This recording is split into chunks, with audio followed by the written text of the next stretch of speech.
charte du Liptako-Gourma instituant l'alliance des États du Sahel entre le Burkina Faso, la République du Mali et la République du Niger. Le gouvernement du Burkina Faso, le gouvernement de la République du Mali, le gouvernement de la République du Niger, ci-après dénommés parties contractantes, réaffirmant leur attachement à la légalité internationale et régionale, consacrée notamment par la Charte des Nations Unies, l'acte constitutif de l'Union africaine et le traité révisé de la CEDEAO.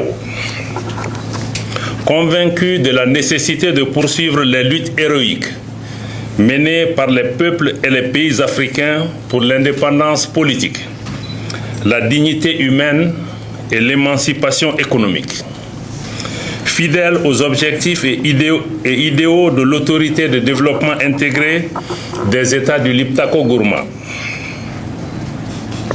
Guidés par l'esprit de fraternité, de solidarité et d'amitié, engagés à renforcer les liens séculaires entre leurs peuples, déterminés à exercer pleinement et à veiller au respect de la souveraineté nationale et internationale, résolus à défendre l'unité nationale et l'intégrité des États respectifs, considérant les menaces multiformes à l'espace commun aux trois pays, conscients de la responsabilité de protéger les populations civiles en toutes circonstances, rappelant le droit naturel des États à la légitime défense individuelle ou collective, sont convenus de ce qui suit. Article 1er. Par la présente charte, dénommée charte du Liptako-Gourma, les parties contractantes instituent entre elles l'Alliance des États du Sahel, en abrégé AES. Article 2. L'objectif visé par la charte est d'établir une architecture de défense collective et d'assistance mutuelle aux parties contractantes. Article 3. Les parties contractantes mettront en place ultérieurement les organes nécessaires au fonctionnement et mécanismes subséquents de l'Alliance et définiront les modalités de son fonctionnement. Article 4.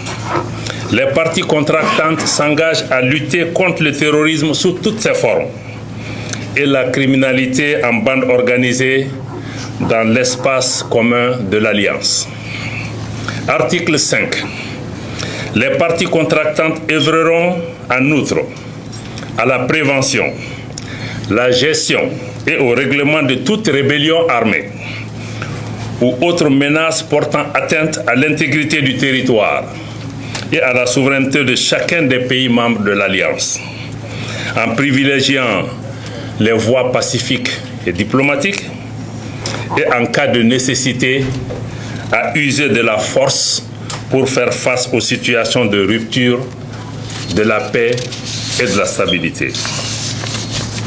Article 6.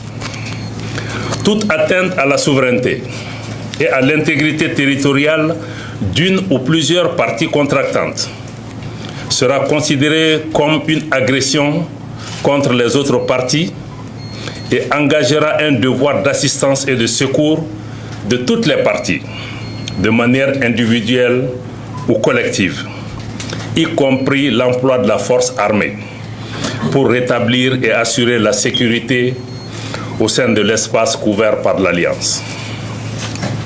Article 7.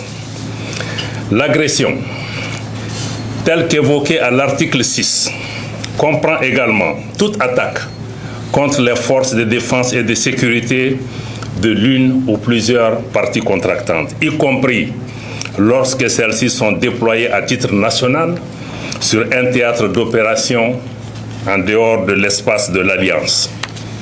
Toute attaque et en tout lieu contre les navires et aéronefs de l'une ou plusieurs parties.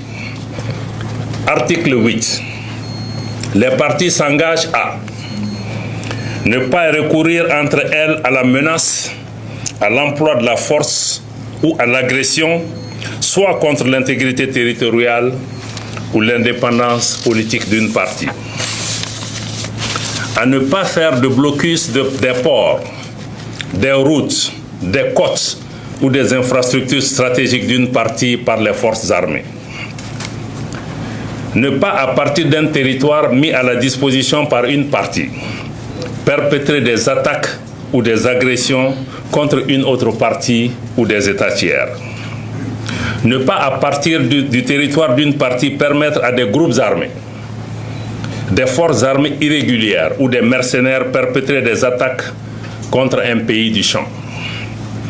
Article